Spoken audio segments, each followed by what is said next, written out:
네, 안녕하십니까. 저는 오늘 서울특별시 동작구 상도동에 위치한 양녕대군 종가에서 문화재청의 지원을 받아 운영하는 2021 생생문화재 프로그램 600년 종가 지극한 덕 안에 빛을 감추다의 양녕종가 600년 이야기 진행을 맡은 김성명입니다. 먼저 오늘의 그 주인공이시고 600년 양녕종가의 21대 봉사손 이정원님의 인사 말씀을 듣고 그 다음에 이야기를 이어가도록 하겠습니다. 네. 여러분 안녕하셨습니까? 방금 소개받은 양녕대군 21대 봉사손.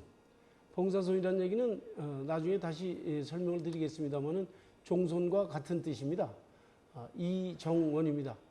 앞으로 끝날 때까지 제가 최선을 다해서 질문하시는 그거에 아주 잘 대답을 하도록 하겠습니다. 감사합니다.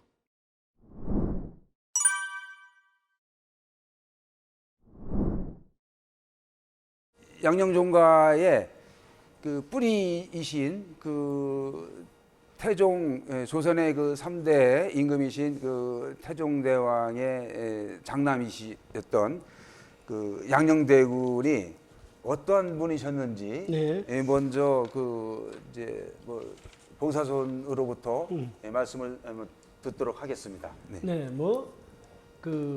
길게 말씀 드릴 필요도 없이 양녕대군 하게 되면 워낙 드라마로도 많이 나오셨던 분이라 웬만한 분들은 다 아실 겁니다. 대한민국 분들이라 그러면 양녕대군이 굉장히 자유분방하셨던 분이로구나. 그리고 아주 굉장히 좀 이렇게 액티브하게 일생을 사셨던 분이 아닌가 이렇게 생각을 하실 테지만 혹시 모르시는 분들을 위해서 제가 조금 자세히 설명을 해드린다고 하면 이렇습니다.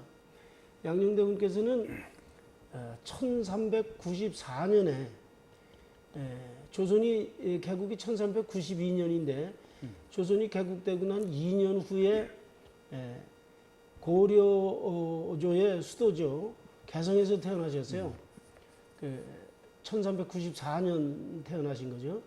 그 당시에는 대군도 아니셨고 그 양녕대군의 아버지신 태종대왕께서 아직 잠조에 계시던 시절이었었기 때문에 정환대군으로 계셨죠. 정환대군의 그냥 맏아드님으로서 개성에 계시다가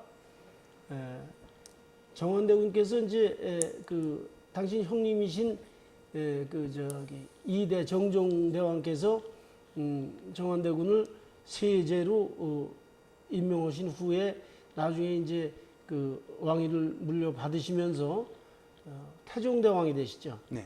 그때 이제 같이 궁궐로 들어가십니다. 네. 같이 들어가시는 건 아니고 이제 얼마 있다 들어가시게 되는데 그때 이제 궁궐에 들어가셔서 원자로 책봉이 되시고 그 다음에 11살 때 네. 양녕대군 11살 때 그게 아마 1404년인가요? 1404년. 네, 1404년에 세자에 책봉이 되시고요. 네. 그리고 계속 그 자리에 계시다가 여러 가지 일화가 있습니다만은 그 다음에 25살 되던 해 네. 1429년인가 될 겁니다. 아마 제가 날짜는 좀 찾아봐야 되겠는데 네. 그때 이제 폐위가 되셔서 양녕대군이라는 군호를 네. 그때 받으십니다. 그 전까지는 세자셨죠. 네. 세자셨기 때문에 군이라고 부르질 않다가 이제 세자의 자리에서 이제 물러나시니까 요즘 말로 치면 강등입니다. 강등이 된 게 양보할 양자, 편안할 영자. 그래서 양보 세종대왕께 양보를 했다고 그래서 네. 양녕대군이라는 군호를 받게 되신 겁니다. 네, 그게 양녕대군이신데 조금 더 설명을 하자면 양녕대군께서는 11분의 형제분이 계십니다. 그런데 양녕대군의 같은 어머니 얘는 4분의 형제분이 계십니다. 제일 마지로 양녕대군께서 계시고 두 번째가 효령대군, 여러분 잘 아시는 효령대군 계시고, 세 번째가 충녕대군입니다. 여러분이 잘 알고 계시는 조선의 제일 위대한 왕 세종이 그 대군 시절에 호가 군호가 충녕이셨습니다. 그 다음에 넷째 왕자가 계셨는데 성령대군이라고 계셨습니다. 성령대군 14살 때 돌아가십니다. 그 다음에 이제 뭐 올령군, 근령군, 경령군, 희령군, 해령군, 뭐 후령군 뭐 해가지고 11분의 왕자님이 계신데 그 중에서 원경왕후 민씨의 소생으로는 4분 형제분이 계시죠. 네. 그 중에 셋째가 세종대왕이 되시고 네. 넷째는 일찍 돌아가시고 그래서 양녕대군, 효령대군은 지금처럼 이렇게 사당으로 남아 계십니다. 이따가 또 뭐 뒤에서 뭐 얘기가 또 나올 수 있겠습니다만 저도 사실은 이 자료를 준비하면서 그 시호가 이제 강정이라고 하셨는데 네. 그 여기에 대해서 뭐 봉사 선생님께서 따로 뭐 하실 말씀 있거나 무슨 좀 숨겨진 내용이나 뭐 그런 게 있습니까? 네, 아주 중요한 얘기죠. 좋은 질문을 해주셨는데 양녕대군의 자는 후백입니다. 후백이라는 것은 모든 그 벼슬아치의 우두머리라는 뜻이죠. 후백. 백작이라고 하는 뭐 우리나라에는 그런 작호가 없지만 그 모든 백작의 우두머리라는 뜻의 후백이라는 자를 갖고 계셨고요. 이제 나중에 돌아가신 다음에 받으시는 걸 시호라고 그러는데 시호라는 것은 시호는 강정입니다. 굳셀 강자, 고요할 정자입니다. 그런데 이 시호라는 것은 뭐냐면 여러분들은 혹시 이제 잘 모르실지 모르지만 요즘 이제 어떤 분 이순신 장군의 시호가 충무공이다. 충무. 뭐 누구의 시호가 뭐다 이제 이렇게 얘기를 할 적에 시호가 뭐 별건가 나라에서 내려주는 거 그냥 그렇게 내려주는 거 아닌가 하는데 시호라는 것은 그분의 일생을 아주 간결하게 시호 2글자 아니면 3글자에다가 압축시켜서 그분의 일생을 표현해서 내려주는 것을 시호라고 합니다. 네. 그래서 양녕대군의 시호가 강정이 된 것은 강자는 굳셀 강자입니다. 그러니까. 네. 그래서 굳셀 강자를 나라에서 시호를 내려주시면서 풀이하여서 말씀해 주시기를 굳세고 용감하며 과단성이 있음을 강이라 하고 너그럽고 즐거우며 아름답게 생을 마침을 정의라 한다. 그래서 이것은 그 두 가지의 뜻만 가지고 양녕대군의 일생을 그대로 표현해 하게 된 이런 것이라고 보여지죠. 그래서 그건 아주 좋은 질문을 해주셨어요. 네. 아니 그러니까 일반인들이 보면은 이제 양녕대군이 이제 세종의 형으로서 당시는 이제 충녕이겠습니다. 충녕의 형으로서 성격이 굉장히 호방하고 또 나중에 또 얘기가 나오겠습니다만은 뭐 시도 잘 짓고 글씨도 잘 썼다니까 그래서 이제 문과 무를 겸비했습니다. 그러니까 굳셀강에 이제 무죠, 그죠? 네. 무를 얘기하는 거고 고요할 정은 또 아무래도 이제 문인들은 무인들에 비해서 상대적으로 좀 이렇게 그죠? 그렇으니까 문무를 시호에서도 양녕이 이게 문무를 겸비한 사람이구나라는 것은 이제 알겠습니다. 네, 고맙습니다. 그렇군요. 그 다음에 이제 나중에 양녕이 이제 뭐 폐세자가 되긴 합니다만은 아까 1404년인가요? 11살에 때 이제 왕세자 책봉이 됐는데 그 말씀에 대해서 한번 좀 뭐 해주시면 좋겠습니다. 네, 양녕대군께서는 사실은 정환대군 태종께서 정환대군으로 계실 적에 잠저에서 태어나셨는데 여기 이제 재미있는 민속 얘기를 한 말씀 드려야 되겠습니다. 예전에 이제 우리말에 결혼을 하다, 장가를 간다, 시집을 간다, 장가 든다, 시집 간다 이렇게 얘기를 하죠. 그래서 이제 결혼을 한다라고 하는 것은 두 집안이 맺어지는 걸 결혼한다고 얘기를 합니다. 장가를 든다고 얘기를 하는 것은 남자가 여자 집으로 들어가는 것을 그러니까 무슨 사위라 대릴 사위라고 대릴 하나요? 사위. 대릴 사위가 되는 것은 아니고 네. 혼인을 하는 과정에 여자의 집으로 가서 있는 것을 장가를 든다라고 하는 겁니다. 시집을 간다라는 것은 여자가 시댁으로 들어가서 있는 것을 시집을 간다라고 하는 거예요. 그래서 사실은 그 이제 옛날 그 뭐 고구려 때서부터 내려오는 풍습이 그대로 남아서 그럴 수도 있겠으나 조선 시대 그 초기의 풍습은 어땠냐면 그 여자분이 시집을 가게 되면 그 이제 애를 낳잖아요. 네. 그러면 그 아이가 본댁에서 살지 않고 대부분 외갓집에 가서 외갓집에 가서 살게 되어 있습니다. 네. 그래서 양녕대군께서도 나셔서 그 원경왕후 민씨댁에서 네. 자라십니다. 그래서 7살인가 네. 거기서 이제 그 나오셔서 궁으로 들어가시게 되죠. 네. 그래서 이제 궁에 그러니까 7살까지는 외가에서 자라셨으니까 이게 혹시 이제 나중에 정치적인 어떤 그런 얘기가 되게 되면 요즘의 정치가 아니라 옛날의 정치적인 그렇죠. 얘기를 하게 되면 이제 그 7살이라는 것이 지금 우리가 생각하기에는 7살이지만 그 한 600년 전에 7살은 상당히 성숙하셨던 모양이에요. 그러니까 외삼촌들이랑 굉장히 친하셨죠.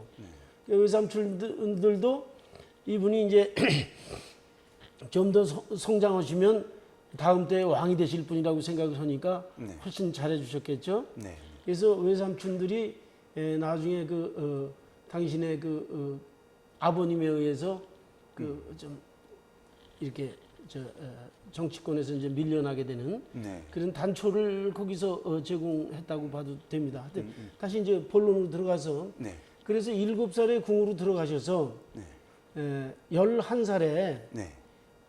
그 왕세자가 세자로 책봉이 되십니다. 네. 그 세자로 책봉되시기 전에는 원자로 계셨어요. 네. 네, 원자라는 것은 이제 제일 맞이되는 아들이다라는 그렇죠. 뜻이겠죠. 그렇지만 왕위를 이을 아들이라는 뜻은 아닙니다. 네. 원자가 이제 대부분 세자가 되겠지만 네. 그래서 원자로 계시다가 세자가 되시면서 이 사람은 앞으로 왕의 뒤를 이을 다음 때 왕이 될 사람이다라는 그 공식적인 어떤 인증을 받는 거겠죠. 네. 11살 때인데 그때 포교에 이런 얘기가 있었어요. 옛부터 제왕이 일찍이 저부라고 하는 것은 바로 이제 그 왕세자를 얘기하는 겁니다. 저부를 세운 것은 나라의 근본을 높이고 백성의 뜻을 정한 것이었다. 내가 부족한 몸으로 손조가 쌓아올린 덕을 이어받고 태상왕은 태조를 말씀드리는데 조선을 창업한 태상왕이 창업하여 내려주신 대통을 이어받아서 지어진 중임이 두려워 능히 감내하지 못하겠다.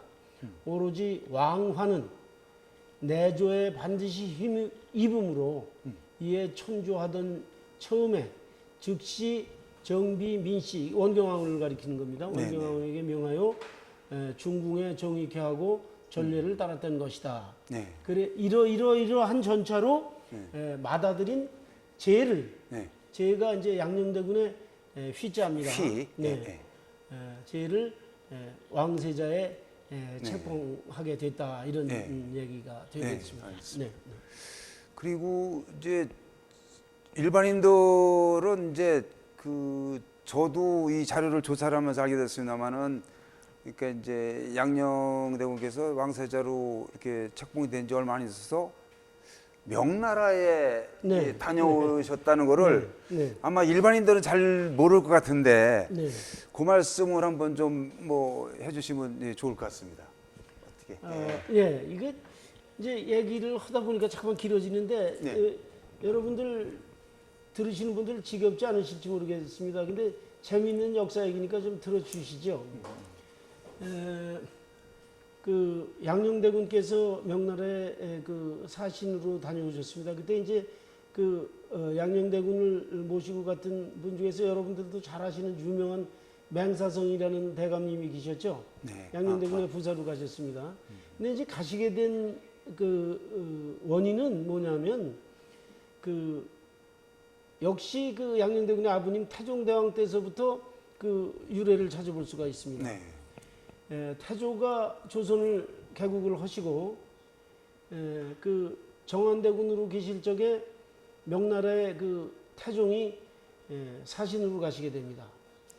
사신으로 가실 때 명나라의 그 북경을 거쳐서 그 당시에 이제 명나라의 수도는 저 지금 그 남경입니다. 네. 남경이라 그 북경을 거쳐서 남경으로 가게 되는데 북경의 왕이 명나라의 왕이 황제가 아니라 왕을 얘기하는 겁니다. 왕이 그 나중에 명나라의 3대 황제가 되는 영락제 성조였었습니다. 성조. 네.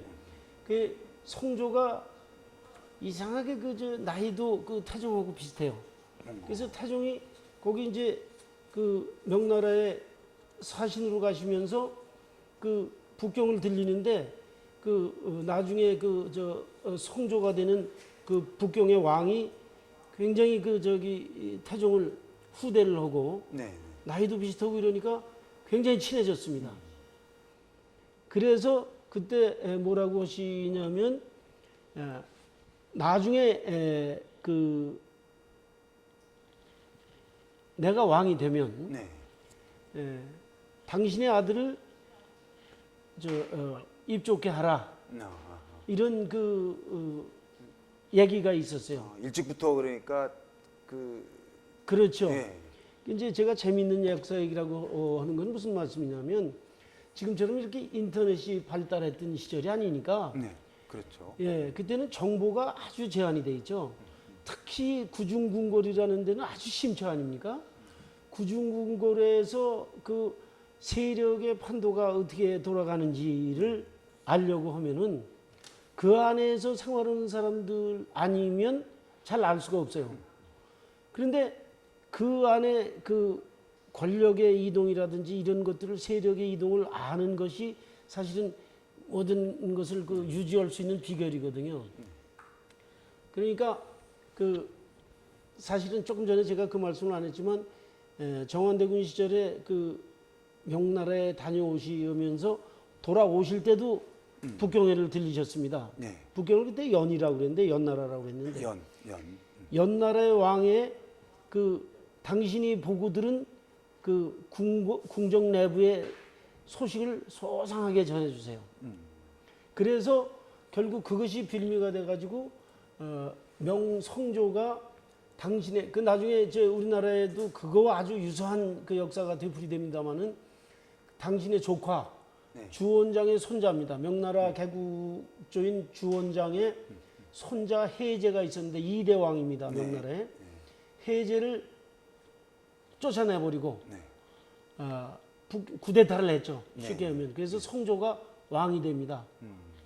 그래서 예전에 약속한 대로 네. 내가 왕이 되고 네가 왕이 됐으니 너의 아들 양녕대군이 되시겠죠. 네, 네, 네. 세자를 인사를 보내라.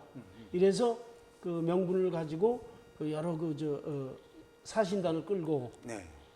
명나라를 가시게 네. 됐습니다. 그래서 그렇게 됐습니다. 뭐 또 물어보실 거 있나요? 그때 나이가 그러니까 14살입니다. 14살. 네. 14살이면은 지금으로 보면 지금 뭐 중학교 뭐 2학년인가 3학년? 중학교 한 3학년 때쯤 찌게 네. 이제 나라를 대표해서 그렇죠. 그죠? 네. 그 당시 이제 말하자면 일종의 외교관이지 않았습니까? 그죠? 네. 중국을 이제 다녀온 겁니다. 알겠습니다. 그러니까 그다음에 이제 양녕대 아니 잠깐만요. 그런데 네네. 이제 거기서 더 재밌는 얘기들이 있습니다. 대군이 14살이라고 그러면 지금 말씀하셨다시피 굉장히 어린 시절이잖아요. 그런데 명나라에 사신으로 가셨는데 그 사신으로 간 사람들을 그 다음에 명나라에서 이제 그 조회가 있었대요. 네. 조회가 있으면 명나라의 각 대신들이나 외국에서 사신들이 전부 다 그 궁궐 안에 들어가서 네. 이제 차소대로 이제 서가지고 조회를 받게 돼 있는데 한국에서 그 조선에서 사신으로 가게 된 그 한국 사신단을 그러니까 조선 사신단이죠. 조선이죠. 당시 조선. 조선 사신단을 궁궐 문 앞에다 세워놨다는 거예요. 들어가지 아니 않고. 홀대를 했단 말이에요. 아니 그러니까 뭔가 이제 사정이 있었나요? 네, 그래서 이제 그 대군께서 네. 전 이제 명성조가 물어봤을 거 아니겠습니까? 네. 그 야 저 문 바깥에 사람들이 있는데 조선에서 사신이 왔다 그러는데 왜 아무도 안 보이느냐? 그래가지고 성조가 직접 대군을 불러서 물어보셨다는 거예요. 그러니까 대군이 이제 거기에 물어보시면서 여러 가지 얘기가 있습니다. 나는 너는 참 이런 어린 나이에 이 많은 사람을 끌고 이렇게 사신으로 오는 거 보면 너는 참 현명하고 어진 세자로구나. 또 나는 내 아버지와 같다. 옛날에 이제 친구분이나 마찬가지니까. 그렇죠. 뭐 이런 얘기도 하시면서 그 혹시 뭐 필요한 게 없느냐고 이렇게 이제 물어보셨겠죠. 그러니까 대군께서 사실은 그 굉장히 힘든 얘기인데 그 작은 나라에 어린 사람이 가서 그 큰 나라 황제한테 어떤 그 불만을 얘기하기는 어려운 얘기인데 대군께서 그러셨다는 겁니다. 아니 내가 그래도 한 나라의 왕세자로서 사신단 그 높은 사람들을 수많은 사람들을 끌고 여기까지 왔는데 조회도 못 들어오게 문 밖에다 세워놓고 이런 법이 어디 있느냐고. 그러니까 명성조가 깜짝 놀래가지고 그 자기 대신들을 불러가지고 이게 무슨 소리냐 이렇게 물어보니까 아 사실은 저 사람들이 이제 막 도착을 해서 그 이 조회를 받으려 그러면 명나라의 그 조복으로 갈아입어야 되는데 그런 것들이 준비가 안 돼서 아직 그 저기 못 들여보냈습니다. 그러니까 당장 그걸 만들려고 그래서 그날 밤 안으로 그걸 전부 다 만들어 가지고 그 옷을 다 입혀서 그 다음 날 조회 대군께서는 저 그 황제 앞 가까운 자리에 쓰시고 차서대로 이렇게 쭉 세워놨다는 그런 얘기들이 이건 지금 저 전해지는 얘기가 아니고 네. 실록 같은데 이렇게 찾아 보시면 네. 그 나오고 있습니다. 네, 네.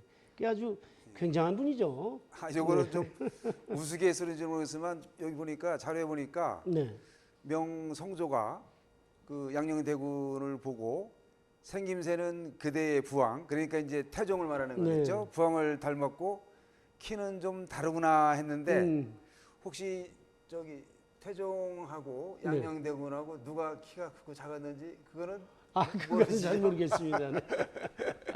나중에 혹시 또 그런 또 역사책이나 이제 다른 전거에서 네. 그런 자료가 근데 그래도 보면은 여기 그죠? 성조가 그 양녕에게 이런 얘기를 할까 아까 뭐 봉사손께서 그 이제 태종하고 굉장히 막역했던 네. 또 거기에는 또 뭐 동년배니까 네. 예나 지금이나 보면은 우리가 또래 집단이나 동년배면 뭔가 이렇게 또 그렇죠. 친밀감 토는 게 느끼는 있죠. 것처럼 네. 그랬는데 하여간 이제 그런 얘기가 있기 때문에 제가 한번 어느 분이 키가 더 크고 작았는지 한번 여쭤봤습니다. 갑자기 그렇게 물어보시니까 저도 궁금해지네요. 자, 그렇게 하고 아까 이제 뭐 양녕대군의 시호가 이제 강정해서 이제 문무를 겸비했다고 이제 말씀하셨는데 보면은 이제 양녕대군께서 시, 서, 화 예전에 보면 그죠? 이제 뭐 군왕이나 뭐 이런 분들이 저기 할 수도 있고 그 선비들도 보면 시서화에 그죠? 능해야 되는데 그 또 아마 그 이제 그런 데는 그 명황제께서 그 아까 가셨을 적에 중국에 가셨을 적에 양녕에게 뭐 책도 주시고 어제시를 뭐 내리셨다고 하는데 네, 네. 그런 것도 벌써 아마 성조께서 양녕이 듣기를 뭐 어린 나이에도 뭐 시도 잘 쓰고 뭐 이렇게 글씨도 잘 쓴다고 하는 그런 게 있으니까 그런 분들한테는 역시 책 좋아하는 사람한테는 책 선물이 최고이듯이 그렇죠. 시를 좋아하고 이런 분들한테는 시를 또 선물했다는 얘기도 있습니다. 예. 그 성조께서 그 저기 대군께 내려주신 시는 뭐 제가 잘 외지도 못하지만 네. 그냥 뜻은 이런 겁니다. 그 너희 나라는 옛날서부터 그 동쪽에서 있던 나라고 조선은 조선은 옛날서부터 동쪽에서 있었던 나라고 명나라하고 관계가 굉장히 좋았기 때문에 지금도 이렇게 그 저기 아주 가까운 그 이웃 나라로서의 이런 것을 하지만 특히 너는 그 나라의 왕자인데 그 지금서부터 그 왕이 될 때까지는 열심히 학문을 닦고 뭐 이런 것들을 잘 연마함으로써 그 나라를 다스릴 수 있는 거지. 예, 그렇지 않으면은 나라가 그렇게 쉽게 다스려지는 게 아니니까 항상 신중하고 열심히 공부하면서 백성들을 생각하고 그렇게 하는 것만이 너희 집안이라는 게 나라를 얘기하는 겁니다. 그렇죠. 잘 네, 가꿀 네. 수 있는 척도다 이런 뜻의 시를 써주신 거예요. 네. 네.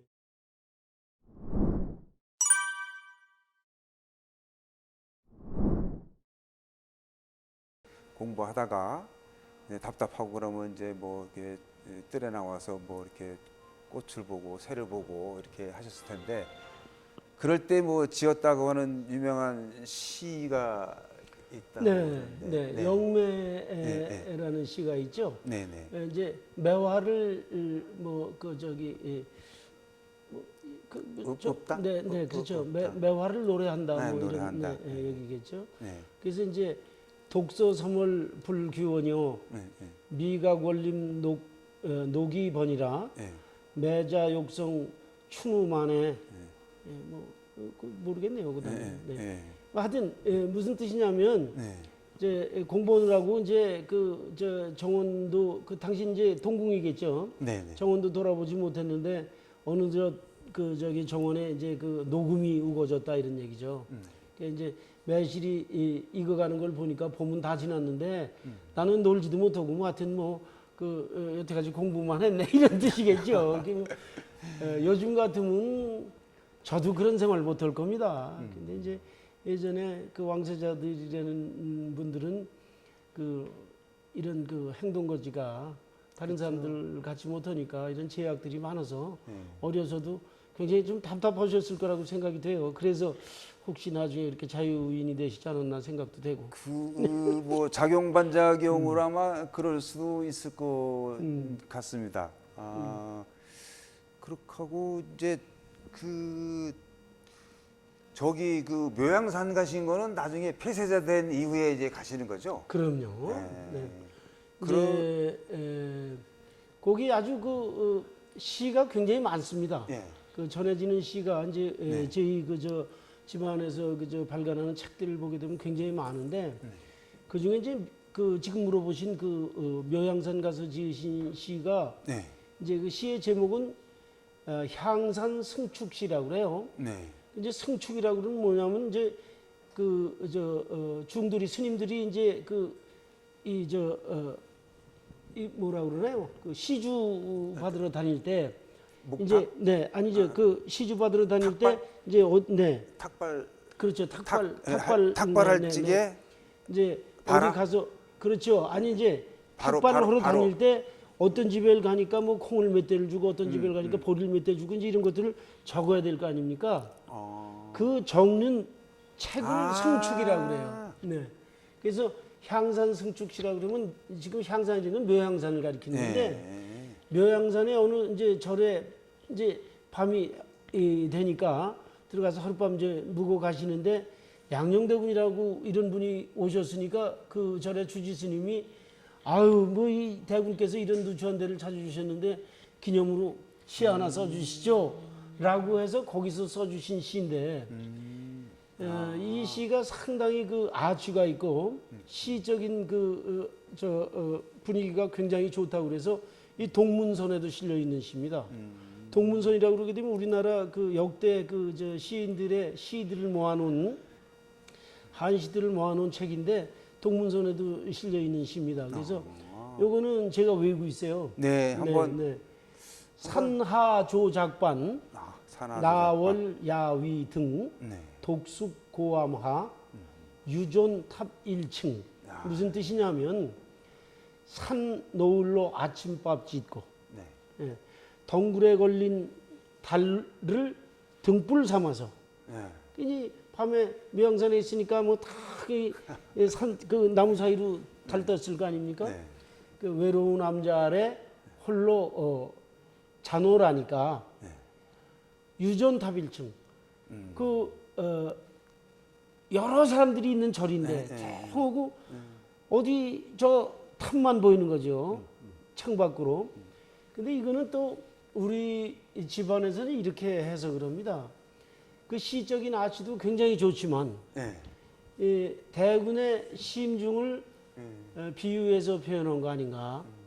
이제 이렇게 뭐 이렇게 편안하게 이렇게 사셨는데 그 이제 외로운 남자 아래 홀로 자느라니까. 네. 그러니까 나 혼자서 외로운 어떤 결정을 하고 왕자 자리에 자리를 내놓았는데. 이제 양령께서 이제 외로운 탑인 거죠. 예? 그렇죠. 예? 네, 예? 네. 그 이제 폐사자 돼서 네, 네. 멀리 저 평양 관서 뭐 거기도 다녀오셨죠. 거기 묘양산이니까 이제 그쪽 네, 관서로 네, 가신 네, 거 아닙니까, 네, 그죠? 네.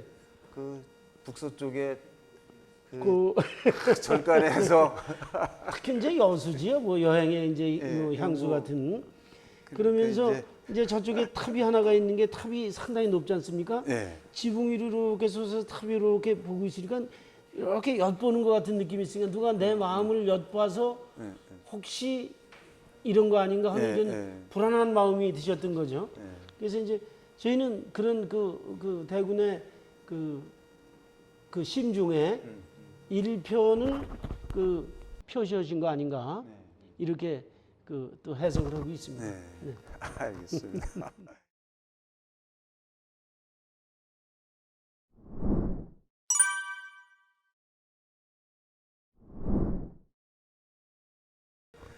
충룡이 또 이렇게 양령을 각별하게 또 뭐 이렇게 했다는 얘기가 있는데 그 얘기는 뭐 시간이 저기 하니까 그래도 간략하게나만 조금 뭐 짧게 좀 뭐 언급하고 다음 이야기로 넘어가죠. 뭐. 네. 지금 그 양녕대군의 형제분들 네. 대부분 다 굉장히 뛰어난 제가 보기에는 네네. 제가 그 자손이지만 네. 천재들이라고 봐요. 굉장히 머리들이 좋으신 분들이셨고요. 그러니까 저 세종대왕 같은 성군이 나오셨겠죠. 근데 사실은 이렇습니다. 양령이라는 분이 세자의 자리에 있으면서 네. 그 세자의 자리를 물러나는 순간에 물론 아버지가 저 물러나게 하셨지만 물러나는 순간에 제일 큰 권력에서 떨어지는 겁니다. 그러면 그런 사람을 권력의 주변에다 두면 늘 정권이 불안하고 위태하게 돼 있어요. 그래서 수많은 상소나 수많은 모함이 들어갑니다. 양녕대군 저렇게 하면 안 됩니다. 저 쳐야 됩니다. 귀양 보내야 됩니다. 뭐 이런 얘기들이 굉장히 많죠. 이것을 세종대왕이라는 분이 안 계셨으면 또 양령이 역시 있을 수가 없었어요. 세종께서 뭐라 그러시냐면 사가에서도 형제간에 분란이 있으면 어떻게든지 그것을 감싸주는 것이 인지상정인데 내가 한 나라의 왕이 돼서 내 형을 감싸주지 못한다 그러면 이것이 세상에 될 말이냐. 경들은 다시는 내 앞에서 그런 얘기를 하지 마시오. 이게 한 번뿐이 아니고 세종께서 돌아가실 때까지 그 효령이나 양령의 당신 형님들을 아주 지극하게 보살피셨어요. 네, 그래서 그 우애라는 것은 지금도 아마 그 사가라 그러면 형제간에 무슨 뭐 그 우애가 너무 좋다고 그래서 무슨 그 정령 같은 것들 하나 세워줄 수 있을 정도일 겁니다. 네. 알겠습니다.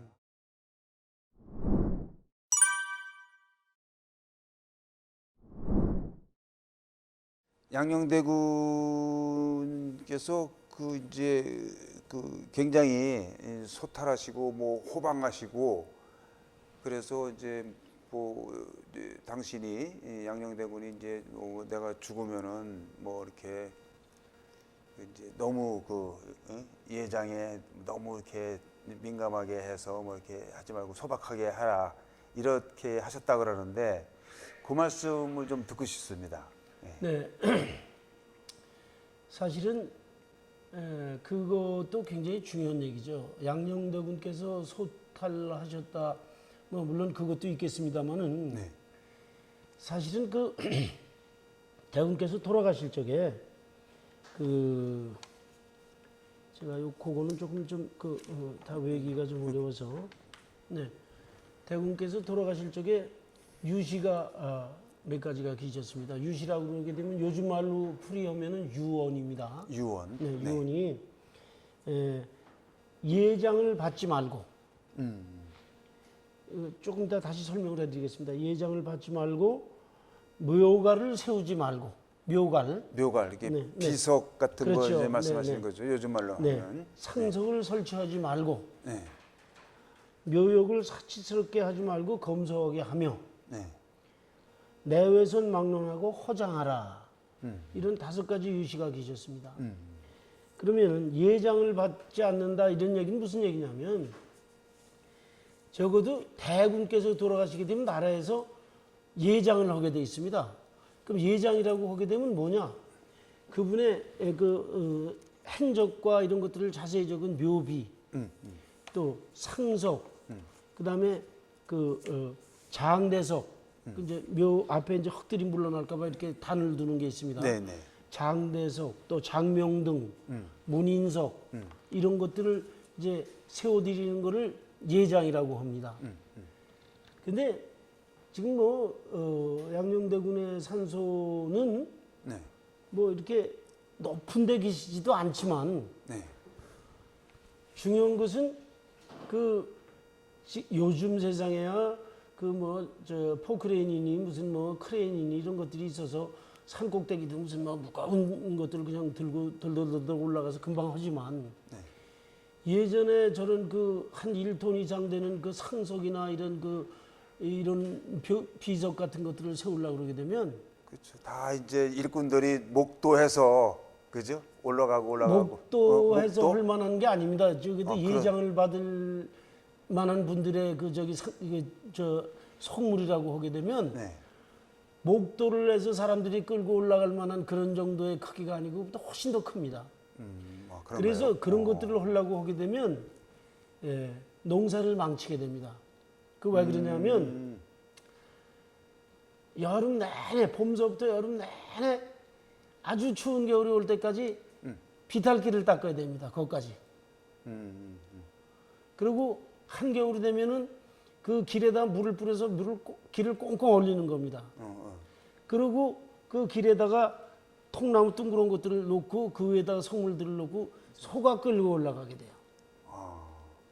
그래서 거기다 일단 갖다 놓고 거기서 이제 자리를 딱 잡아서 판 다음에 세우고 이래야 되기 때문에 이게 1년 동안을 농사는 거의 못 짓고 길 닦고 뭐 이래야 되니까 나중에 또 그거 다 원상 복구해야 되고 이래야 되니까 이게 보통 민폐가 아닙니다. 그래서 옛날에 높은 분들 이 산소를 한다고 하게 되면 그거는 거의 거기에 딸려 있는 백성들이 네. 노력을 해야 되는 겁니다. 그걸 아시기 때문에 대군께서 예장을 받지 말라 그러는 거니 이런 거 하지 말아라. 이런 말씀이셨어요. 물론 저희 조상이기 때문에 제가 이렇게 아주 저 조상을 좀 이렇게 내세우는 거 아니냐라고 말씀하셨지만 그거 아닙니다. 왜냐하면 그분들의 형제이신 세종대왕께서도 그렇게 하셨어요. 그러니까 그분들은 적어도 그런 데에 대한 확실한 어떤 가치관을 갖고 계셨던 분들이에요. 네. 네. 그다음에 내외선 막론하고 허장하라 이 얘기는 요즘 얘기로 치면은 우리 선영에 우리 조상들을 모신 산소에 아무나 와서 쓰겠다고 그러면 내줘라 이런 말씀이에요. 여러분 이게 지금 가능하겠습니까? 그거 쉽지 않은데요.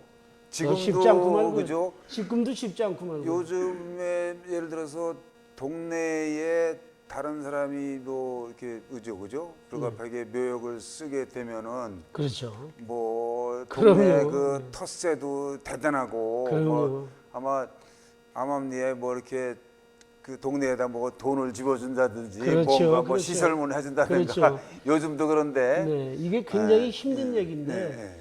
600년 전에 돌아가실 적에 네. 이미 그런 예언을 하셨어요. 근데 다만 조금 아쉬운 게 있다 그러면 그냥 아무나 허장하라 이러셨으면 더 좋았을 뻔했는데 거기에 내외선 막론하고라는 얘기가 들어갔습니다. 내외선이라는 거는 나로부터 나서 나간 그러니까 여자 자손들의 사위들 또 뭐 이제 그런 그 사돈댁들 이런 분들이라도 이 안에 산소자리가 좋으면 산소자리를 내드려라. 실제적으로 지금은 여기가 다 개발이 돼서 주택지가 됐지만 실제적으로 여기 저희 저 대군 산소를 중심으로 해서 한 23만여 평이 얼마 전까지만 해도 다 저희 땅이었었는데 여기에 그 광산군 그러니까 대군의 장인이신 광산군 김한로라는 분의 산소도 여기 계셨고 여러분들 그러니까 그 정치 산소도 여기 있었고 하여튼 뭐 박씨 산소도 여기 있었고 하여튼 그 사돈댁들의 굉장히 많은 분들의 산소들이 여기 다 계셨는데 지금 다 이제 개발되면서 그분들이 모셔갔지만 그런 게 있습니다. 그래서 이제 조금 아쉬운 게 있다 그러면 그냥 민초들한테도 그거를 개방을 하셨으면 훨씬 더 좋았겠으나 이제 그 당시는 암만 해도 이제 계급 사회였었기 때문에 그렇죠. 설령 또 네. 개방했다 치더라도 네. 민초들이 쉽사리 그렇죠. 그 왕가 그지 왕실가에 거기에 또 누가 또 좀 스스로 네, 네. 그죠? 네, 그렇다고 좀 보여집니다. 그랬을 것 같습니다. 그래서 실제적으로도 이 안에 그 타성들 네. 여기가 이제 사폐지지고 이제 사실은 우리 그 선영이나 마찬가지 선영인데 이 여기서 이렇게 보이는 그 산 그 줄기마다 타성들 묘지가 굉장히 많았었어요. 네. 그래서 600년 전에 그런 유실을 하고 가셨으니까 네. 대단한 분이죠. 그래서 사실은 대군 예장을 안 받으셨는데 네.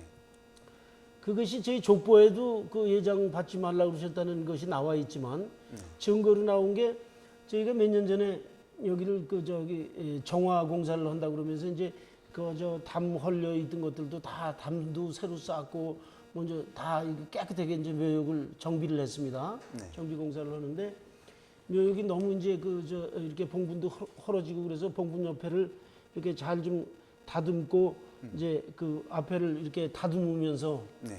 거기서 이 비석에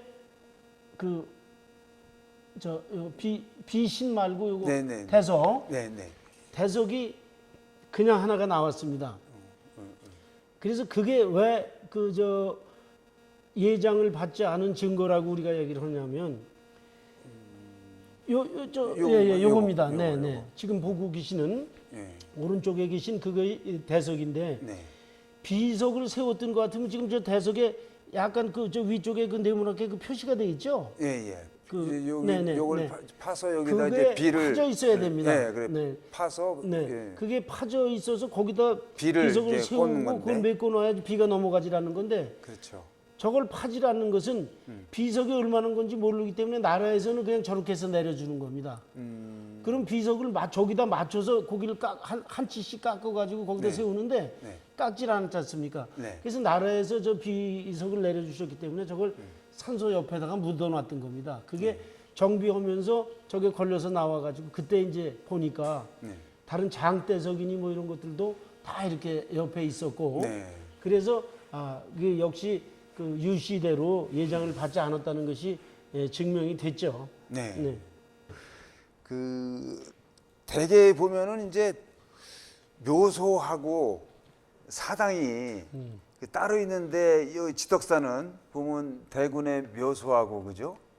예, 사당이 이렇게 이제 같이 있어요. 그래서 이제 지덕인데 뭐 아시는 분들은 알고 뭐 저희들도 이제 뭐 이렇게 자료도 찾아보고 뭐 이렇게 책에서 하지만 일반인들은 지덕사 그러면은 무슨 뭐 이게 무슨 뭐 불국사나 무슨 해인사나 무슨 절인지 그죠?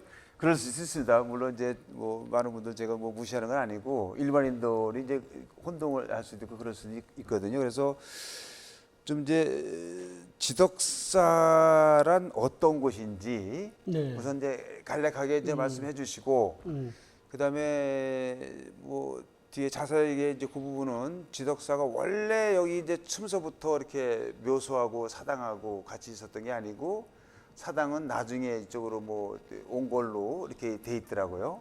예, 그래서 이제 그런 부분에서 우선 이제 지덕사란 어떤 곳인지 네. 이제 그거에 대해서 먼저 좀 이제 말씀을 좀 네, 그 말씀을 드리기 전에 네네 우선 저 단어의 뜻부터 좀 이제 명확하게 해야 되겠습니다. 네네. 지덕사라고 하게 되면 사자를 절사자를 쓰는 것이 아니고 사당사자를 네, 씁니다. 사당사자를 네. 씁니다. 사당사자는 이제 제사사자라고도 해요. 네. 제사할 적에 일사자를 쓰는 게 아니고 그 제사사자를 씁니다. 네네. 그다음 집당자를 씁니다. 네. 그래서 제사를 지내는 곳, 제사를 모시는 곳을 사당이라고 하는 거예요. 네. 지덕사라는 것은 그 사당의 이름이 지덕사라는 것이죠. 네네. 그러면 사당이라는 것은 어떻게 되어 있느냐면 보통 이제 집안에서 요즘은 이제 아버지나 어머니가 돌아가시게 되면 대부분 영정, 그 사진을 모시게 돼 있죠. 모시죠. 그 사진을 모시고 사진을 늘 이렇게 바깥을 보이게 안 하고 이제 이렇게 가려놓죠 보통. 그거를 사당이라고 보시면 됩니다. 일반 가정에서는. 그런데 이제 반가에서는 대부분 사당을 그 4대 봉사를 해요. 아버지, 어머니, 할아버지, 할머니, 증조할아버지, 증조할머니, 고조할아버지, 고조할머니까지를 모시는 데를 사당이라고 그럽니다. 근데 이제 그것을 사당이라고도 하지만 가묘라고도 하죠. 근데 이제 지덕사는 네. 불천이 사당입니다. 불천이 사당. 불천이 사당이라는 것은 위는 자리 위자입니다. 그래서 보통 우리가 신주를 신이라고도 하죠. 그 신주를 옮겨 모시지 않고 늘 그 자리에다 두고 자손이 계속되는 한 4대 봉사가 아니고 자손이 계속되는 한 제사를 지내는 이런 사당을 불천이 사당이라고 그래요. 불천이 사당. 지덕사는 불천이 사당입니다. 그러면 지덕사가 불천이가 되는 것은 개인이 나는 우리 할아버지 아주 유명한 분이기 때문에 불천이 사당으로 모셔야 되겠어 이렇게 되는 것이 아니고 그 당시에 나라에서 이분은 불천이로 모셔라라는 그 나라에서 명령이 있었고 그런 것들을 해주기 때문에 불천이가 되시는 겁니다. 지덕사는 양녕대군의 제사를 자손이 계속되는 한 모시는 사당으로서 그 지덕이라는 이름은 공자님께서 이제 공자님께 이제 그 제자들이 그 선생님 덕 중에 가장 큰 덕은 무엇입니까? 그랬더니 덕 중에 가장 큰 덕은 그 명예를 양보하는 덕이고 자리를 양보하는 덕이다. 그것을 그런 덕을 뭐라 그럽니까? 그랬더니 그것을 지덕이라고 한다. 네. 그렇게 해서 우리 양녕대군께서 세종대왕한테 왕위를 물려주신 일을 거기에 빗대서 지덕사라고 이렇게 이름을 지어주셔서 지덕사가 됐고요. 본래 사당이라는 것은 종손이 모시게 되어 있습니다. 네. 그래서 종손이 예전 그 조선시대 같으면 종손이 과거에 붙어서 지방관으로 가게 되면 사당을 모시고 갑니다. 그러면 둘째 아들, 셋째 아들은 서울 살다가도 형님이 제사 때가 되면 형님 계신 대로 가서 제사를 지내고 그렇죠. 또 난리가 전쟁이 나거나 이래서 피난을 갈 때도 종손이 그 신주를 다 모시고 갈 수 없으니까 신주에 이렇게 신주가 그건 여러분께 지금 말로 설명하기가 어렵습니다. 근데 신주가 이렇게 빼게 돼 있어요. 그래서 그 구멍이 하나씩 있거든요. 그 구멍을 이렇게 다 끼워서 모시고 어디 피난지로 가서 거기서 다시 그 신주를 맞춰서 이렇게 모시게 돼 있습니다. 그래서 그 종손가와 같이 있는 게 사당입니다. 아까 질문 중에 보통 다른 데는 사당과 묘소가 따로따로 떨어져 있는 곳이 많은데 이것은 어떻게 같이 있게 되는지요라고 물어보셨어요. 보통은 이제 그 산소 자리는 그 뭐 지맥이나 뭐 이런 여러 가지 옛날에 그 풍수지리설에 의해서 좋은 자리를 봐서 가니까 당연히 그렇겠죠. 음택이 양택은 사람 사는 집을 양택이라고 그러고 음택은 산소 돌아가셔서 들어가시는 자리를 음택이라고 하는데 음택과 양택이 같은 자리에 있기는 좀 어렵죠. 그래서 대부분 사당과 그 산소는 떨어지게 돼 있는데 저희도 역시 떨어져 있었습니다. 양녕대군이 돌아가시고 지금 여기 이 상도동 이 자리에 대군의 묘소는 그때서부터 지금 600년이 지난 지금까지도 한 번도 옮겨 모신 적이 없었습니다. 그런데 저희 그 종갓집은 이제 대군께서 돌아가시고 사실은 그 저기 이제 대군께서 그 귀향이라고 이제 표현을 하겠습니다. 그게 풀리셔서 저쪽 지금 저 서울대공원이 있는 그 마계동 쪽으로 오셨다가 거기서 이제 지금 저 숭례문 밖에 지금 도동입니다. 저기 후암동 올라가는 길. 그러니까 서울대공원이라면 막계동에서 과천을 말씀하세요. 그렇습니다. 과천. 네, 그쪽으로 오셨다가 거기서 지금 저 도동으로 다시 오시게 됩니다. 거기가 종가였었는데 네. 그 종가에서 이제 그 사실은 이제 숙종대왕이나 정조대왕도 다 그 종가를 보신 거예요. 네. 그 이제 그 거기서 사당을 모시고 있었죠. 네. 거기서 사당을 모시고 있었는데 그 1910년도에 한일합방이 됩니다. 네. 1910년도에 한일합방이 되면서 지금 남산 도서관 자리, 지금 그 아직도 도서관인지 모르겠습니다. 그 남산 도서관 자리에 일본 사람들이 그 조선 신궁을 세웁니다. 네. 조선 신궁을 세우면서 그 주변을 성역화하겠다고 그래서 그 주변에 이제 무슨 민가라든지 뭐 이런 것들을 전부 다 철거를 시켜요. 근데 이제 우리는 사실은 길 건너 있었는데 네. 이건 뭐 조금 그 다시 역사적인 얘기가 되지만 그 당시에 이제 저희 집에서 네. 그 1912년도니까 저희 증조부 때입니다. 네. 저희 증조부가 이승만 박사가 저희 그 저기 양녕대군의 방손이에요. 아. 네네. 그래서 이승만 박사라든지 YMCA 총재였던 신웅우 씨라든지 배재고등학교 교장하시던 신궁우 씨라든지 뭐 저희 증조부라든지 이런 분들이 다 같이 거기 연소정이라는 그 정자에서 그 서당을 차려주셔가지고 거기 같이 공부를 하셨는데 이분들이 이제 나라가 넘어가니까 젊은 사람들이 매일 거기서 이제 모여가지고 그때면 그런 분들이 10대 후반쯤 뭐 20대 이제 전후해서 그뭐막 네. 약관의 나이 이제 그런 네, 거네요. 네, 예. 네, 네. 막 그러니까 젊은 시절이고 얼마나 그 정의감에 불탈 때입니까? 나라를 그냥 뺏었으니까 이제 뭐, 매일 이분들이 예. 모여서 이제 거기서 울고도 울분을 통하고 막 이제 이러는 토했었고. 거예요. 그러니까 그때만 해도 이제 막 그 합방이 되고 나서 이제 일본 놈들이 눈을 똑바로 뜨고서는 이제 그런 것들을 감시할 때인데 저 좀 깨 있는 조선의 그 양반 자제들이 여기 매일 모여서 뭐 수군대고 막 이러니까 저 눈에 가시가 박힌 거죠. 저 쫓아내야 되겠다고 생각을 해가지고 신궁 주변 성역화 사업의 일환으로 쫓겨났어요. 거기서. 그러니까 거기서 쫓겨나니까 갈 데가 어디 있습니까? 역시 할아버지 묘하로 와야죠. 이 땅은 여기가 다 우리 땅이니까. 그래서 도동에서 강을 건너서 이 상도동으로 와가지고 여기다가 이제 종갓집을 세웠습니다.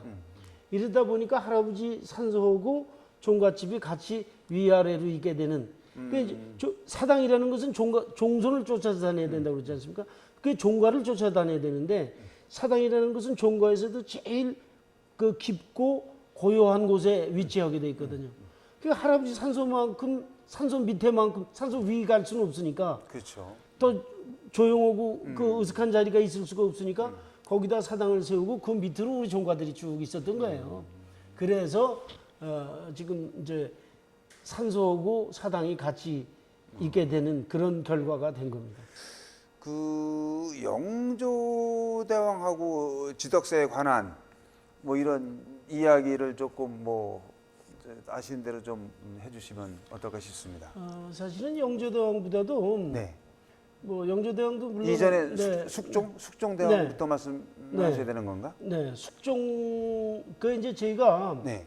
이제 5월달에 이제 종묘에서 제사를 지내지 않습니까? 네, 네.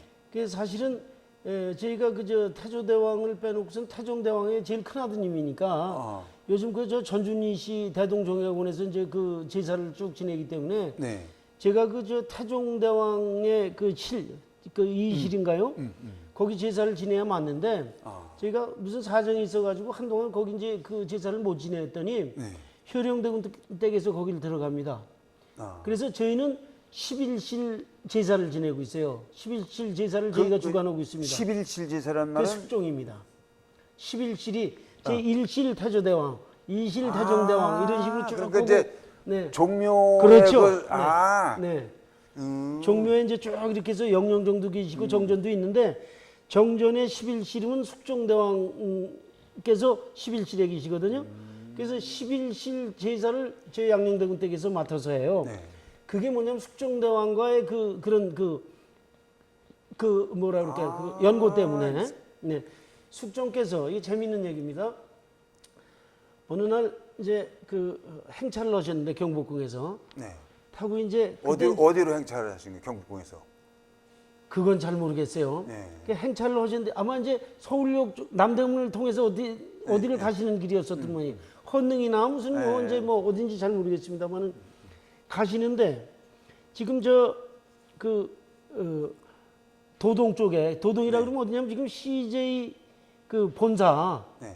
그 거기 남묘가 거기 있었는데 네, 네, 네. 그 건너편 혹시 이제 연세가 드신 분들은 아실지 모르지만 예전에 그 유신고속 그 터미널이 거기 있었습니다. 그 후암동 올라가는 고갯길 그 저기 중간쯤 되는데 서울역 맞은편이죠. 그렇습니다. 네. 예전에 지금 무슨 벽산 빌딩 뒤에 사마고속이나 뭐 유신고속이 거기 있었어요. 유신고속, 네, 네, 네. 유신고속. 유신고속 그 뒤쪽에 저희 그 도동 집이 있었는데 사당이랑 네. 그 숙종대왕이 거기를 가시는데 이게 이제 혹시 이따 이제 그 질문이 나오실지 몰라서 제가 아직 대답을 안 한 거지만 그 재미있는 얘기입니다. 그 잠깐 안경을 좀 벗고 네, 예, 네. 그 이야기를 하기 전에 잠깐 옛날 얘기를 하나 하겠습니다. 네. 저희 사당 앞에다가 좀 길어도 되지.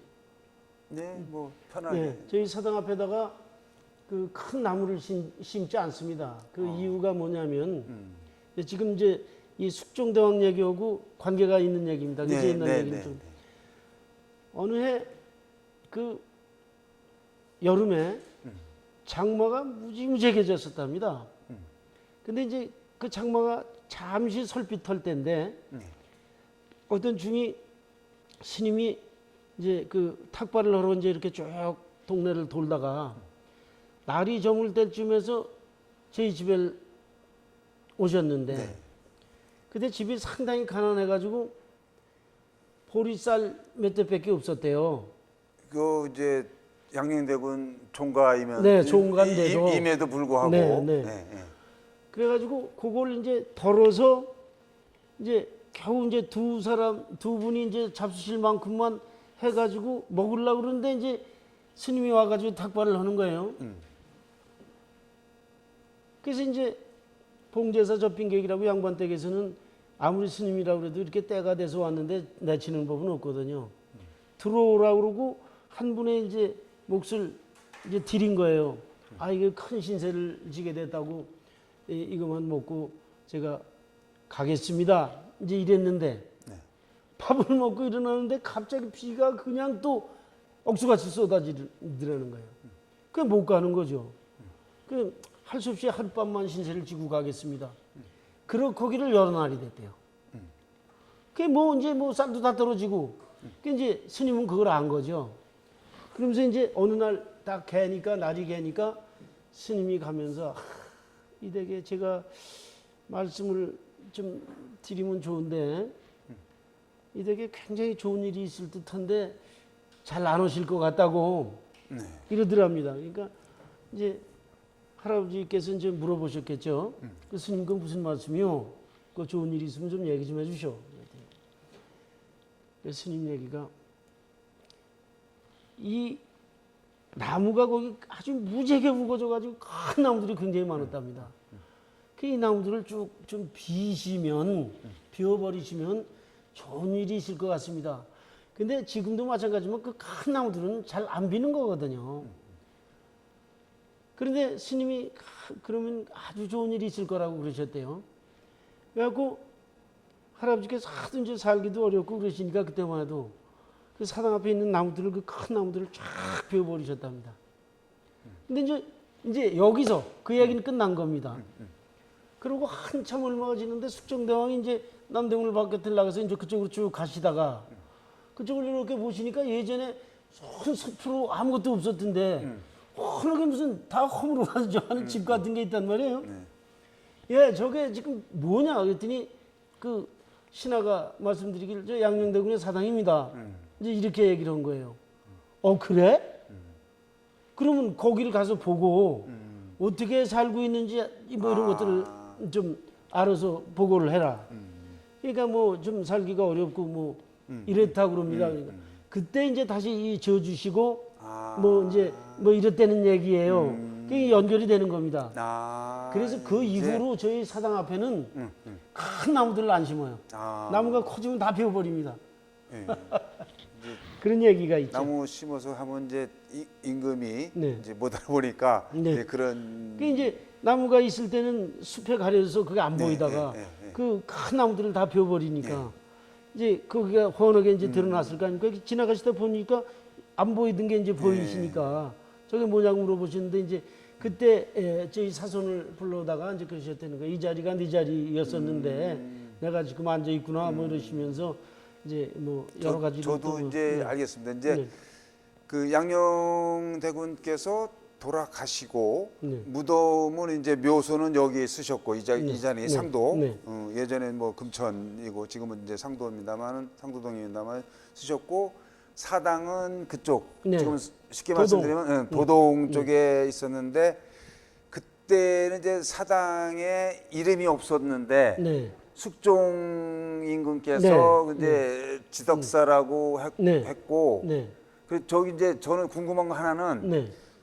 이제 이 지덕사기를 숙종 때 그 지덕사기를 미수 허목이 이제 지었다고 이제 네. 예, 저도 이제 최근에 먼저 알게 됐습니다. 전에부터 조금 뭐 이렇게 자료조사하다가 이제 알게 됐는데 어떻게 그 미수 허목은 그 당시 이제 숙종 때 뭐 우의정, 영의정이니까 우의정을 지내셨는가 이렇게 뭐 그런 것 같은데 어떻게 그 물론 이제 그런 높은 직위에 있고 뭐 미수가 이제 학식과 이제 뭐 물론 이제 우암 송수열하고 또 뭐 그 좀 예속 논쟁도 있습니다만은 네. 어떤 연유로 이 지덕사기를 물론 이제 뭐 숙종의 명에 의해서 했겠습니다만은 네. 그런 어떤 연유로 여기 짓게 된 건가요? 사실은 이제 정사대로 따지면 네. 미수께서 숙종께 건의를 한 거죠. 건의를? 네. 그 미수는 어떤 분이냐면은 양녕대군의 외방손입니다. 그러니까 외방손이라 그러면 이제 양녕대군의 이제 뭐 저 바로 무슨 1대 2대는 아니고 한참 지나서 이제 숙종 때니까 무슨 한 뭐 저 10대 정도 지났겠죠. 뭐 7, 8대 지났거나 이 무렵에 우리 양녕대군 댁에 그 여자분이 저 이경림 국장 같은 분이 이제 그 허시댁으로 시집을 가셔서 네. 난 자손이 이제 저 미수가 되는 거죠. 네. 그래서 이제 이분이 나중에 벼슬이 높아지시니까 이제 그 당신 외가댁인데 친외가는 아니지만 하여튼 외방손이기 때문에 양녕대군 지금 이렇게 한미하게 돼서는 안 되지 않습니까? 네.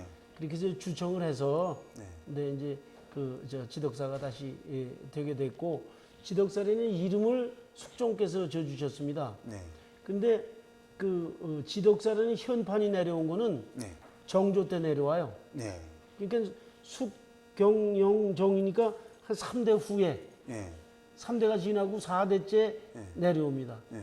그건 왜 그렇게 됐는지는 모르겠는데 하여튼 그래서 지덕사라는 이름을 지어놓고서는 사액이 안 되니까 저희 집안에서 계속해서 사액을 내려주시라고 주청을 하죠. 네. 그래서 정조 때 이제 정조가 직접 지으신 지덕사기하고 네, 함께 이제 그 사액이 내려옵니다. 그러면은 이제 숙종 그다음에 아까 그 정조 때 이렇게 지덕사 이제 편액 사액 이거 하시고 또 지덕사기를 직접 뭐 이제 이따가 얘기 나왔으면 근데 영조대왕하고는 어떤 또 영조? 예 영조하고 아니 그러니까 아까도 말씀드렸다시피 네. 영조 때 아마 지덕사가 다시 한번 중창이 될 거예요. 영조 때요? 네, 네. 이제 그때도 벌써 저 숙종 때 이제 네. 다시 지어주신 게 네. 경종 숙경영 숙경영. 그러니까 숙경영이죠. 몇십 년 지나니까 예. 네, 그때 네, 그렇죠. 거기도 그렇게 나오죠. 네. 그래서 영조대왕은 이제 뭐냐면 그 저희 13대조에 네. 제가 21대인데 21대 13대. 13대조에 충주 목사를 지내신 지자 광자가 계세요. 저희 13대조 충주 할아버지가 목사? 네. 충주 목사도 지내시고 뭐 거기 제 고향이 청주인데 네, 청주 목사도 청주 지내셨어요. 목사도 지내신 네. 걸로 네, 그냥 네. 저는 거기까지만 알고 네, 있습니다. 네. 예. 그 충주 주변에 12곡으로 수령을 지내셨어요. 주로 이제 충청도 쪽에서 네. 그래서 저희 그 일부 조상들 산소는 네. 충주 쪽에도 좀 몇 분 계셨었습니다. 4대가 거기 계세요. 네. 저 13대 조서부터. 그래갖고 이제 영조께서 저 지덕사의 그 사손을 찾아봐라 그러셨어요. 그래서 이제 지자광자가 그때 이제 그 사손이셨는데 그 영조께서 부르셔서 영조한테로 가지요. 그러니까 이제 이 자리가 사실 너의 자리였었구나. 네. 뭐 이러시면서 그 벼슬을 내리세요. 네. 그래서 이제 거기서 벼슬을 하기 시작하신 게 나중에 이제 충주 목사까지 올라가시는 거죠. 네. 이제 뭐 정시나 이런 것들 통과해서 그래서 뭐 그런 저기가 있습니다. 영조의 이제 바로 뒤를 후사를 이으신 분이 이제 사도세자야 될 뻔했는데 사도세자께서 후사를 못 이으셨으니까 이제 정조대왕께서 네. 왕이 되신 거 아니겠습니까? 네네. 뭐 정조는 역시 뭐 저 조선조의 몇 없는 명군 중에 한 분이시죠. 그렇죠. 네. 네. 이제 정조께서 직접 지덕사 이제 그건 아마 청건사에는 제가 있는지 없는지 모르겠는데 효령대군 사당에는 네. 지덕사에는 그 정조께서 직접 지으시고 네. 그 당시 수원 화성의 공사를 총 책임졌던 번암 최재공이라는 분이 있습니다. 네네. 그 번암 최재공 남인인데 최재공께서 당신의 글씨로 그러니까 영조대왕께서 글을 지으시고 글씨를 쓴 것은 정조.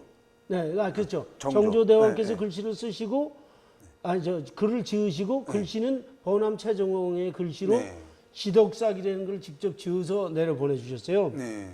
거기에 덕 중에 큰 덕은 무엇이냐?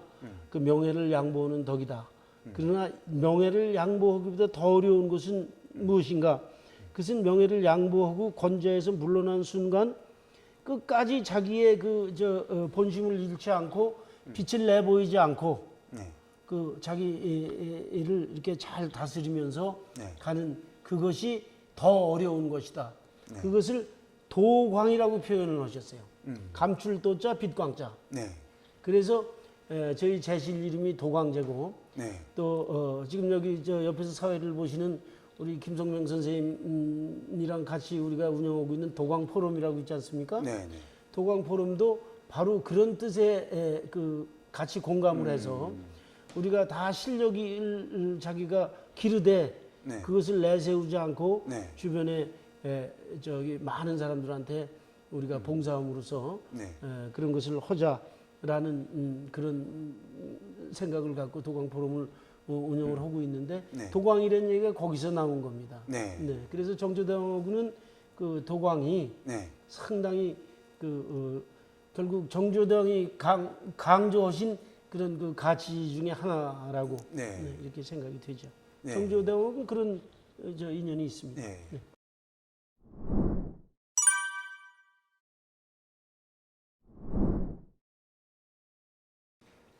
좀 봉사손께서 그 양녕대군 종가만에 갖고 있는 어떤 다른 그 종갓집하고 다른 그런 특별한 어떤 예법이나 그런 것이 있으면 좀 말씀해 주시면. 지금 질문을 해주셨는데 저는 그런 질문을 받을 때마다 좀 많이 당황해요. 이 어떤 사람 면에서? 사는 세상이 다 똑같은데 네. 무슨 종갓집만의 특별한 예절이 따로 있겠느냐. 네. 다만 이제 우리 집의 예절이라 그러게 되면 그 새로 생긴 예절은 없고 네. 옛날서부터 그냥 이렇게 계속해서 이제 전해 내려오는 이런 예절이 요즘 이제 혹시 많은 사람들이 좀 안 하는 이런 부분이 있을지 몰라도 그 예절이라는 건 역시 그 사람이 사는데 부드럽게 타인을 대하는 이런 그 저 행동 고지로서 거의 뭐 그렇게 특별한 거는 없다고 생각이 됩니다. 네.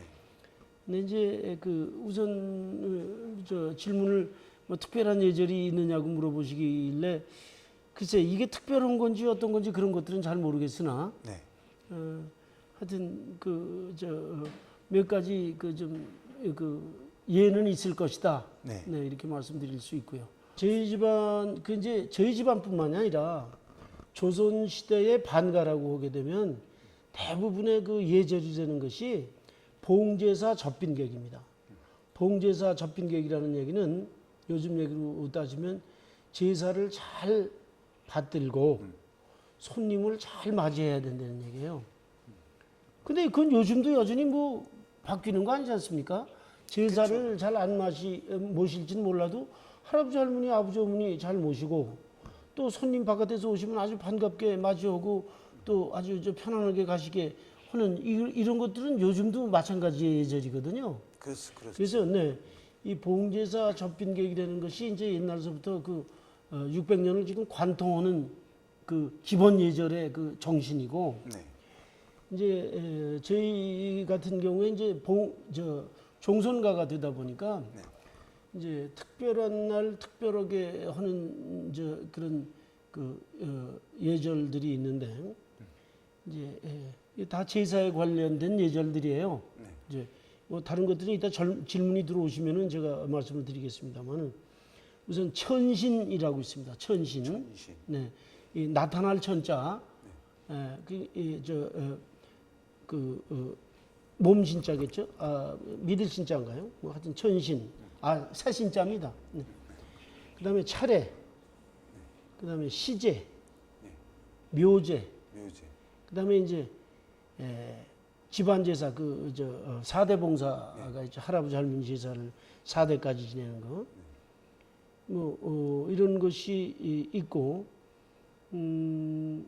새해 맞이를 위해서 이제 저희는 항상 그 해가 바뀔 때 묵은 세배, 햇세배라는 것을 하고 있습니다. 그거 이제 조금 이따 다시 설명을 드리겠습니다.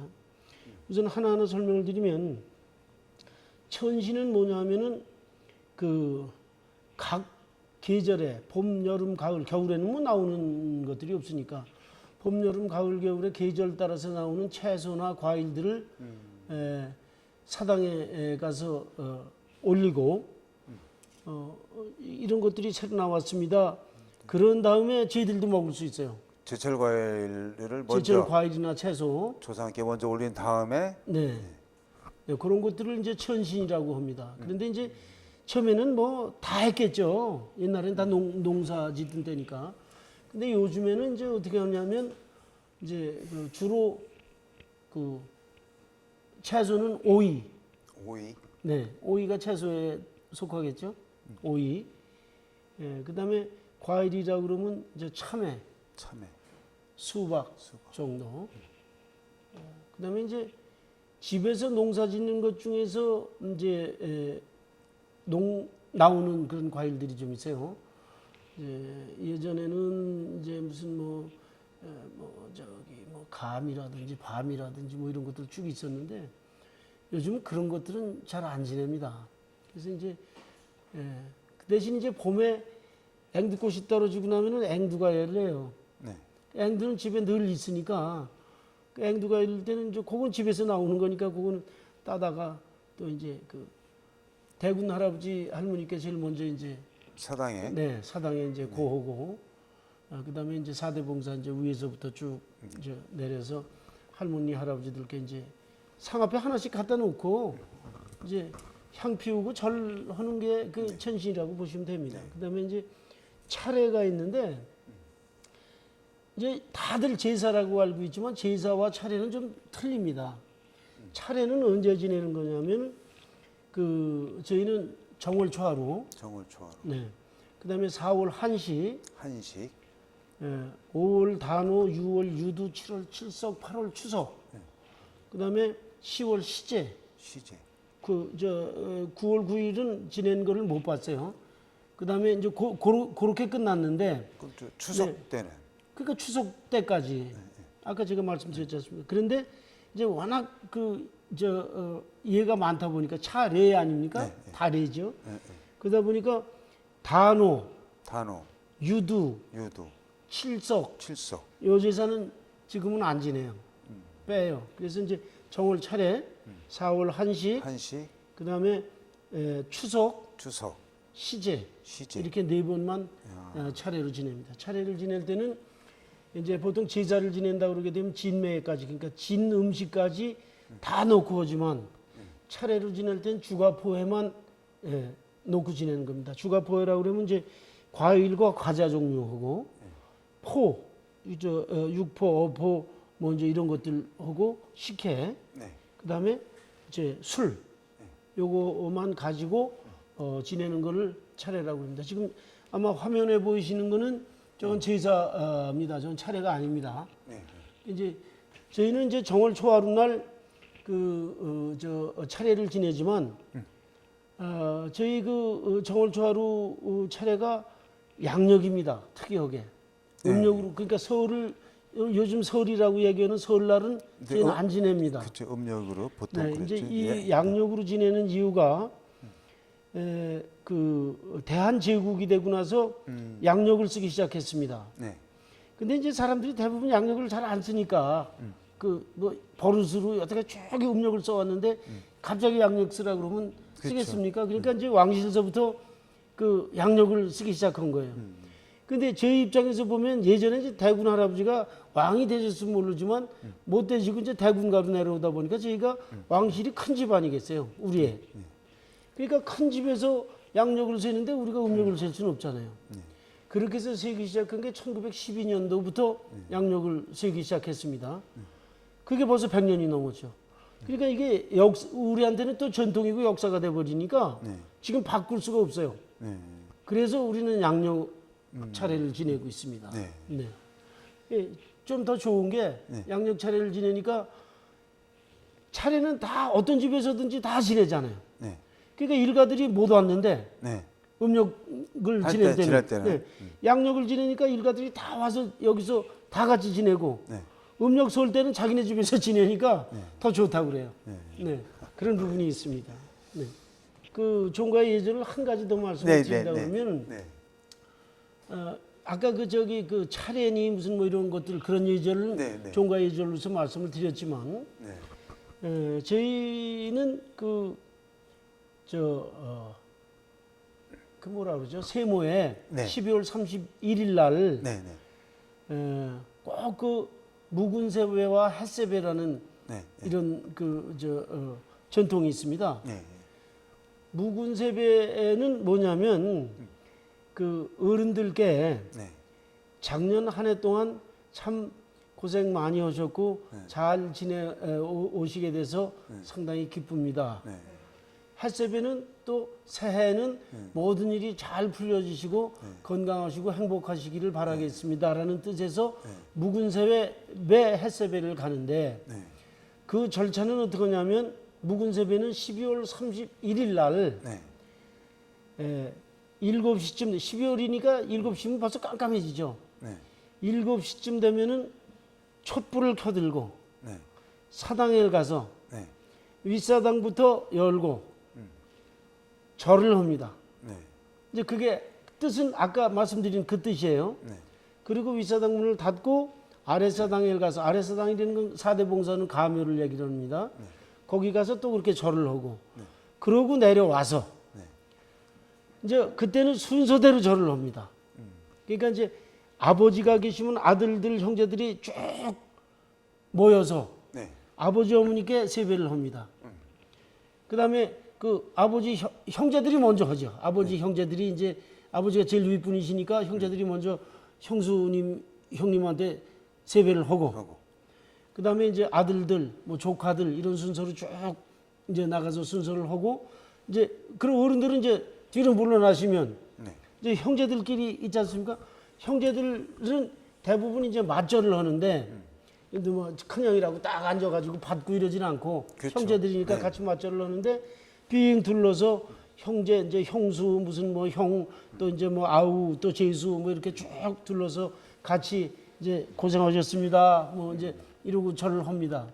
이제 그런 순서대로 딱 하고 이제 쭉 있다가 제가 여태까지 이 나이 먹도록 못 해본 게 뭐냐면 제야에 종치는 걸 못 봤습니다. 제야에 종칠 때 촛불을 들고 다시 사당에 올라갑니다. 그게 햇세배입니다. 묵은 세배와 햇세배가 틀린 거는 묵은 세배는 갔다 와가지고 그렇게 어른들한테 다 절을 하지만 햇세배는 사당에만 가서 절을 드리고 내려와서 아무것도 안 합니다. 그 사람들한테 절을 안 해요. 네. 그리고 아침에 차례 준비가 다 끝나면 네. 차례를 올리고 네. 난 다음에 이제 아버지부터 이렇게 어른들한테 순서대로 이제 세배를 합니다. 네. 새해 복 많이 받으시라고. 네. 여기서 중요한 거 하나는 여러분들 잘 모르시겠지만 만약에 그 방 안에 내 할아버지하고 아버지가 앉아 계시다 그러면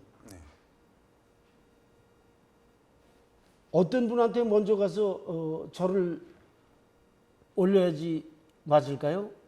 저희들 같았으면 먼저 할아버지가 어른이니까 네. 할아버지한테 먼저 세배를 하고 어른한테 아버지한테 세배를 할 것 같다는 생각이 듭니다. 저도 그랬습니다. 저도 그래서 언젠가 한 해 할아버지하고 아버지하고 같은 방에 앉아 계셨는데 예. 그 이제 정월 차례를 양력에 지내니까 일가분들도 쭉 계시고 그래서 그 일가분들의 뭐 할아버지보다도 촌수가 더 높은 무슨 대부 학렬 분들도 쭉 계시고 그러지 않습니까? 그래서 어떻게 해야 되나 고민을 하다가 할아버지가 그래도 제일 높으신 분인 것 같아서 제가 어릴 때 할아버지한테 가서 세배를 딱 하려고 했더니 이놈 애비한테 먼저 하고 와라 이러시더라고요. 그래서 예? 그랬더니 애비한테 먼저 하는 게 순서야. 그래서 아버지한테 절을 하고 그 다음에 할아버지한테서 하고 그 다음에 일가들 쭉 와서 있는데 거기는 촌수를 잘 모르니까 20m들 뭐 30m 뭐 이러니까 거기는 그야말로 족보 학렬이 높은 분들부터 이렇게 드렸습니다. 네. 그랬더니 나중에 이제 아버지께 여쭤봤더니 말씀이 부친 모친 하는 친자가 네. 가깝다는 것을 얘기를 하는 거예요. 어버이라는 뜻도 있지만 가깝다. 그러니까 가까운 분부터 먼저 드리는 것이 맞다는 거예요. 그래서 할아버지가 그걸 아시니까 저한테 그 예절을 가르쳐 주신 거예요. 네. 이게 굉장한 예절이죠. 저는 할아버지하고 아버지하고 같이 계신데 당연히 할아버지가 아버지보다 더 높은 분이니까 할아버지한테 먼저 제사라니 저를 세배를 올리는 게 옳은 건 줄 알았습니다. 그런데 할아버지께서 가르쳐 주시기를 네 아버지한테서 먼저 하고 나한테 오는 게 맞다라고 가르쳐 주셨어요. 우리 아버지는 당연히 당신 아버님한테 먼저 하는 게 맞겠죠. 네. 그래서 이런 거는 좀 그 특이하지만 저희 집 아직도 지켜지고 있는. 듣고 보니까 좀 그렇습니다. 왜냐하면 저희들이 계단 올라가려면 1층 받고 2층 올라가고 이렇게 올라가는 거고 저희들 직장 생활할 적에 예전에 네. 지방에서 뭐 이렇게 뭐 같은 동료들 이렇게 출장 오고 그러면은 먼저 이게 중앙 관장님한테 인사를 하는 게 아니고 뭐 이제 뭐 연구관이나 부장들한테 인사하면 네. 가서 실장님한테 인사드리라고 하고 네. 실장님한테 인사드렸으면 실장님이 관장님한테 뭐 네. 출마하는데 인사했어 이렇게 보니까 단계적으로 이렇게 올라간 거 보니까 그렇게 해서 생각해 보니까 또 아버지한테 먼저 드리고 할아버지 그죠? 네. 또 그런 생각이 듭니다. 그래서 종가의 예절 예. 말씀을 하셔서 네. 그 얘기는 한번 드리고 싶었습니다. 네. 이상입니다.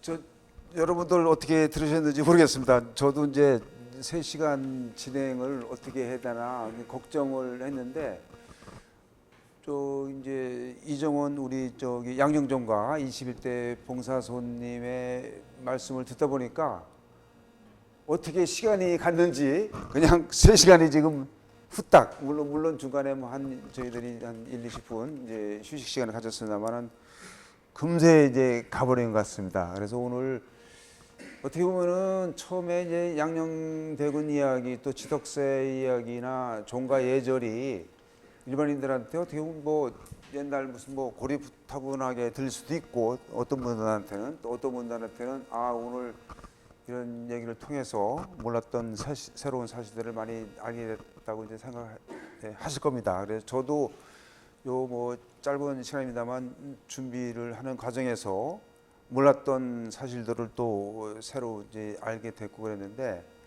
앞으로도 이 이제 뭐 우리 봉사손님께서 뭐 지금까지도 이렇게 지역 사회와 이제 이렇게 유기적으로 이제 활동을 하고 많은 이제 공헌도 하셨습니다만은 앞으로도 봉사손님이 건강하셔서 그죠? 또 이제 아까 뭐 이제 4대 봉사뿐만 아니라 이제 쭉 이 종가에 제사 잘 모시고 뭐 영접 이렇게 손님 접게 가는 게 이제 봉사손의 임무라고 하셨는데 그러니까 늘 건강하셔가지고서 또 그래야지만이 또 지역사회에 더 이렇게 봉사도 많이 하실 거 아닙니까, 그죠? 그런 이제 제사만 받드는 봉사뿐만 아니라 양영 종가가 이 지역사회와 함께 더불어 갈 수 있도록 갔으면 좋겠습니다. 어쨌든 간에 네. 그러니까 오늘 여러분 어떻게 들으셨는지 모르겠습니다만 뭐 저도 이런 진행은 사실 처음이기 때문에 진행상에 좀 부족한 게 있으면은 좀 뭐 넓은 마음으로 양해해 주시고 그러니까 오늘 고생하신 우리 봉사선생님께 큰 박수 하면서 마무리 짓까 합니다. 고맙습니다.